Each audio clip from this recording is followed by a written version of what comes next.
के हमार चैनल उत्तम भोजपुरिया मूवी रिव्यू में स्वागत बा। तो हम आज लेके आ गए बानी Spiderman brand new day movie review. तो मूवी काफ़ी अच्छा रहे।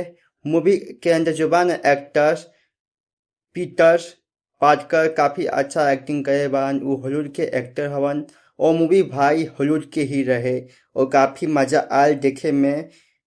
मूवी के अंदर दिखाओ गए बा कि कैसे कोई हीरो अपना परिवार के भी जो बा सेक्रीफाइस करे के पड़ा अगर ओकरा अपना ड्यूटी कर रहा, मतलब लोगों के बचावा रहा तो कैसे सेक्रीफाइस कर रहा ये दिखाओ गए बा मूवी के अंदर। और मूवी के अंदर ये भी दिखाओ गए बा कि गाइज किस लेवल के एक्शन बा मूवी के अंदर। ये भी बहुत अच्छा लगल देख के। और मूवी के अंदर इमोशनल दिखावा गया बा।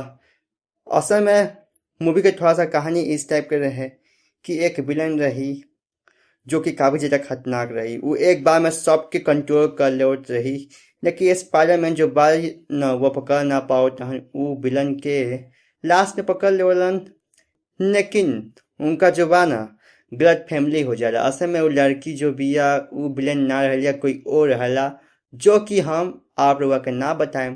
लेकिन हम इतना बताएं कि रउआ जो बा लड़की के भी मजबूरी रहला लोग के परेशान करला, मतलब लोगों को कंट्रोल करके कुछ ना कुछ करवाव लिया, क्राइम करवाव लिया, लुटेरी करवाव लिया और भी बहुत कुछ करवाव लिया।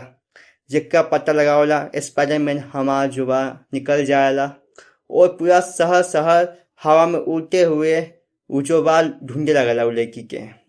लास्ट में जब लड़की मिले लिया भी तो असल में जो बा ना वो लड़की बदमाश ना रह। स्पाइडरमैन के आगे पता चल जाएला जेका स्पाइडरमैन साथ वाला असल में वही बदमाश निकल जाएला। और वो जो बा ना लड़की के बहन के पकड़ले रहला, जेका वजह से वो लड़की पूरा वर्ल्ड के कंट्रोल करके पता लगाव चाह लिया कि आखिर हमारा बहन कहाँ बारी। लास्ट में तो भाई बहन तो ना मिला उनका, लेकिन लास्ट में काफ़ी मज़ा आया मूवी देख के।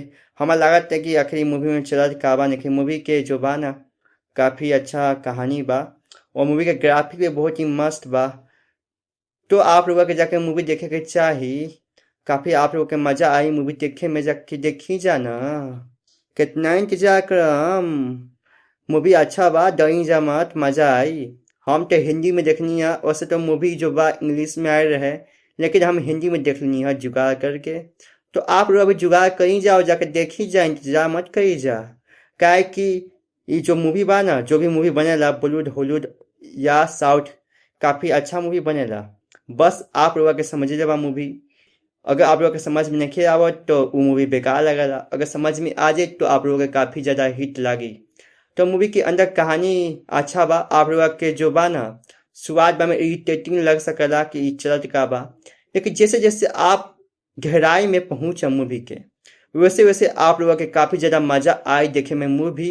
अब आप लोगों के अंदर क्यूरियोसिटी भी जागे कि आगे का हुई आगे का हुई। ऐसे ऐसे पूरा मूवी आप लोग देख लें। तो जाई जा देखी जा बेफिक्र, कोई चिंता के वाली बात नहीं है। आप लोगों के समय वेस्ट ना हुई, आप लोगों के उल्टा मज़ा आई। और से भी ये मूवी जो बात 7 दिन में 11,000 करोड़ कमा ले बा, जो कि आजकल कोई छोटी बात नहीं है, कोई मूवी इतना ना कमा सकेला।